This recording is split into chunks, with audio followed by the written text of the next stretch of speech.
नमस्कार, मैं कमलेश कबीर आपका एक बार फिर स्वागत करता हूं इस नए एपिसोड में। आज के इस एपिसोड में हम बात करेंगे अमित शाह की। लेकिन इस वक्त जिस तरीके से या जिस राजनीतिक दौर से भारत गुजर रहा है, लगता है कि संसद में आपने देखा होगा जिस तरीके से भारतीय जनता पार्टी और एनडीए की सरकार कुछ ना कुछ जो है वो नया करने की कोशिश कर रही है। कुछ ऐसे विधेयक जो पुराने हैं उनमें संशोधन कर रही है और कुछ नए विधेयक जो है वो संसद में पेश हो रहे हैं। अब ऐसे में आपने देखा इस वक्त अमित शाह ने मोर्चा संभाले हुए हैं और अमित शाह ने जिस तरीके से मोर्चा संभाला है, उसके बाद विपक्ष के पास बोलने के लिए कुछ शब्द ही नहीं बचे हैं। और अमित शाह का अपना एक तरीका है, बोलने का अपना एक स्टाइल है, जिस तरीके से प्रधानमंत्री नरेंद्र मोदी का अपना स्टाइल है। तो अब लगता है कि जैसे आपने देखा होगा आपदा प्रबंधन जो विधेयक था, संशोधन विधेयक 2024, उसके ऊपर अमित शाह जो है वो लगातार कांग्रेस पार्टी पर हमला बोल रहे हैं। लेकिन एक चीज हो सकता है उसको आपको लगे कि यह हास्यास्पद है, लेकिन हास्यास्पद ही सही। संसद में अब एक ऐसे बिल की जरूरत है जिससे जब भी प्रधानमंत्री नरेंद्र मोदी और अमित शाह को बोलने का मौका मिले या जब भी वो बोल रहे हो तो उससे पहले संसद के गेट के ऊपर ताला लगा दिया जाए और चाबी जो है वो सभापति को दे देनी चाहिए। अब आप बोलोगे कि कैसे? वो इसलिए क्योंकि विपक्ष को भागने का मौका ही ना मिले। क्योंकि विपक्ष जब भी प्रॉब्लम में होता है, फंस जाता है, तो उसके बाद में हमने देखा है या तो वो शोर शराबा करता है या फिर वॉकआउट करके भाग जाता है। और ऐसा ही दृश्य प्रधानमंत्री नरेंद्र मोदी को तो हमने अनेकों बार देखा, लेकिन जब अमित शाह बोलते हैं तब भी ऐसा ही होता है। और अमित शाह का अपना एक जो है वो स्टाइल भी है, वो डांटते भी हैं और मजाक भी करते हैं और तंज भी कसते हैं। अब जब आपदा प्रबंधन जो संशोधन विधेयक था उसके ऊपर अमित शाह बोल रहे थे, तो जिस तरीके से उनसे प्रश्न पूछे गए विपक्ष के द्वारा और उनके जवाब में आपने देखा लोकसभा में भी और राज्यसभा में भी, अमित शाह ने जिस तरीके से आपदा और दंगा को अलग करके, क्योंकि आपदा को दंगा से जोड़ना, जिस तरीके से उन्होंने जवाब दिया वो अपने आप में काबिले तारीफ था। दूसरा, जब बात आती है पीएम केयर फंड की या जब बात आती है आपदा की, तो आपने देखा होगा कोविड-19 में प्रधानमंत्री राहत कोष में पीएम केयर फंड में जो है वो पैसा जमा हुआ, लोगों ने जो है वो डोनेशन दिया और उसके बाद उस राशि को आपने देखा होगा अलग अलग जगह पे खर्च किया गया। कितना खर्च किया गया वो एक आंकड़ों का विषय है। दूसरा, जिस तरीके से एनडीआरएफ, अमित शाह ने सीधे तौर से कहा कि एनडीआरएफ की इस वक्त लगभग 16 टुकड़ियां जो है वो देश भर में काम कर रही है। लेकिन बड़ी ही चालाकी के साथ अमित शाह ने, क्योंकि उनकी आदत है, जिस तरीके से उन्होंने कहा कि एनडीआरएफ के सदस्य जब भगवा रंग पहन के आते हैं तो लोगों को उम्मीद जाग जाती है कि अब शायद जो है वो उनकी सहायता अच्छे से हो पाएगी। अब इसमें आपने एक चीज और देखी होगी, जिस तरीके से अमित शाह ने बड़े ही, जिसको हम कहें कि चालाकी भरे अंदाज में सोनिया गांधी को कटघरे में खड़ा करने की कोशिश की और वो भी राजीव गांधी फाउंडेशन के बाद। अब ऐसा क्यों हुआ उसको अगर हम देखें तो आपने देखा होगा जब भी प्रधानमंत्री, चाहे वो राहत कोष योजना के तहत कोई फंड जुटाना हो, पीएम केयर फंड की हम बात कर सकते हैं या फिर राजीव गांधी फंड की जो है वो हम बात कर सकते हैं, राजीव गांधी राहत कोष की, तो उसमें जो है वो सदस्य और अध्यक्ष कौन?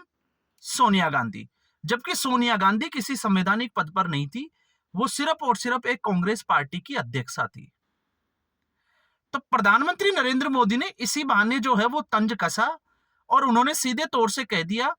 कि जिस तरीके से राजीव गांधी जो फाउंडेशन था उसमें जाकिर नाइक जैसे व्यक्ति से 50 लाख रुपए का फंड लिया गया, कुछ फंड जो है वो चाइना से भी लिया गया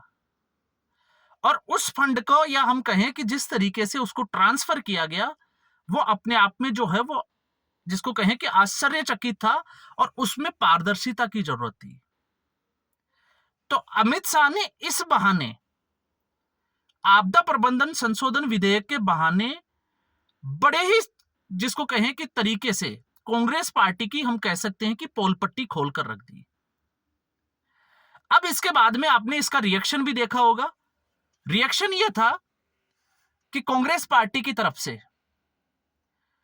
या हम कहें कि कांग्रेस पार्टी के ही नेता जयराम रमेश की तरफ से अमित शाह के खिलाफ विशेषाधिकार हनन जो है वो लाया जा रहा है।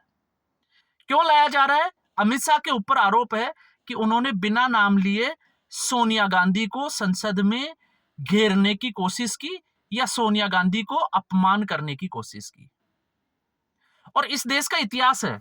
जब भी किसी कांग्रेस पार्टी की तो हम बात नहीं करेंगे, लेकिन जब भी किसी गांधी परिवार के सदस्य के ऊपर हमला बोला जाता है तो फिर इसी तरीके का रिएक्शन आता है। और आपने ये भी देखा होगा, आज राहुल गांधी का भी एक स्टेटमेंट आया कि उनको 7 से 8 दिन हो गए, उनको बोलने ही नहीं दिया जाता। और बड़ी अजीब सी बात है कि एलओपी होते हुए राहुल गांधी जो है वो बचकानी हरकत, हम ये कह सकते हैं कि बचकानी हरकत जो है वो संसद में करते हैं।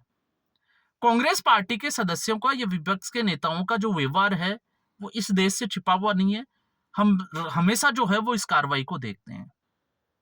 कि किस तरीके से जो है वो वेल में आने की कोशिश करते हैं, किस तरीके से जब भी प्रधानमंत्री नरेंद्र मोदी जो है वो बोलते हैं, या अमित शाह, या हम कहें कि भारतीय जनता पार्टी का कोई बड़ा नेता। और अमित शाह ने आज वही बात की कि उनके जेपी नड्डा जो भारतीय जनता पार्टी के अध्यक्ष है वो पीएम केयर फंड में जो है वो सदस्य नहीं है, उसके मेंबर वो नहीं है। तो सोनिया गांधी जो है वो किस हैसियत से या किस संवैधानिक पद के चलते जो है वो राजीव गांधी फाउंडेशन में वो मेंबर थी, अध्यक्ष थी। इसके अलावा अमित शाह ने एक बात और, क्योंकि अमित शाह को ऐसे ही जो है वो राजनीति का चाणक्य नहीं कहा जाता, अमित शाह ने कह दिया कि जिस तरीके से आयुष्मान भारत की जो योजना है उसको दिल्ली में लागू किया गया है। अब दिल्ली में कैसे लागू किया है? दिल्ली में आपने देखा होगा 11 साल से अरविंद केजरीवाल की सरकार थी और अरविंद केजरीवाल ने आयुष्मान भारत योजना को दिल्ली में लागू होने ही नहीं दिया। तो अमित शाह ने सिर्फ जिस तरीके से तंज कसा कि दिल्ली में अरविंद केजरीवाल को हराकर हमने आयुष्मान भारत योजना जो है वो लागू की, तो ठीक ऐसे ही पश्चिमी बंगाल में भी हम आयुष्मान भारत योजना लागू करेंगे। मतलब साफ तौर से ये कह दिया कि भारतीय जनता पार्टी का अगला जो टारगेट है वो पश्चिमी बंगाल का चुनाव जीतना है, ममता बनर्जी को चुनाव में हराना है और वहां पर भारतीय जनता पार्टी का शासन, भारतीय जनता पार्टी को सत्ता में लाना है, और उसके बाद में आयुष्मान भारत योजना को पश्चिमी बंगाल में भी लागू कर देंगे। तो यहां पर और एक और सबसे बड़ी बात जो है वो, जो हर जिसको कहें कि हम भारतवासियों को उसका पता होना चाहिए, जिस तरीके से उन्होंने कहा कि आपको आपदा प्रबंधन जो संशोधन विधेयक है या इस तरीके की जो घटनाएं हैं, जो आपदा जो आती है उसके बारे में आपको अभी जो है वो 10 से 15 साल तक चिंता करने की जरूरत नहीं है, क्योंकि तब तक हम कहीं जाने वाले नहीं है और आप लोग जो है वो सत्ता में आने वाले नहीं है। तो आप जो है वो बेवजह इसकी चिंता में कर रहे हो, क्योंकि उसकी चिंता करने की जो जिम्मेदारी है वो भारतीय जनता पार्टी की है, या हम कहें कि अमित शाह की लैंग्वेज में कि वो हमारी है। तो यहां पर भारतीय जनता पार्टी ने यह भी साफ तौर से बताने की कोशिश की गई है कि विपक्ष जो है जिस हालिया सूरत में अभी बैठा है, और विपक्ष की आप देखिएगा एक सबसे बड़ी कमजोरी, जब से इंडिया अलायंस बना है सबको लग रहा था कि यह भारतीय जनता पार्टी को हराएगा, लेकिन यह विपक्ष जो है वो इकट्ठा हुआ नरेंद्र मोदी को सत्ता से हटाने के लिए। तो इंडिया अलायंस कहीं ना कहीं जो है वो अपना विजन भूलकर भारतीय जनता पार्टी, हम कहें कि नरेंद्र मोदी के पीछे लग गया। और आज भी जो है वो उसी की कवायद पे आपने देखा होगा, जिस तरीके से बिहार में आगामी चुनाव जो है वो बिहार में होने वाला है, और बिहार में स्थिति यह है कि अभी आरजेडी और कांग्रेस पार्टी आमने सामने है। दूसरा, कांग्रेस पार्टी का तो इतिहास रहा है, क्योंकि कन्हैया कुमार इस वक्त राहुल गांधी के बाद में दूसरे पप्पू बनने जा रहे हैं। जिस तरीके से उन्होंने जो भारतमाला जो प्रोजेक्ट था उसको यह कहना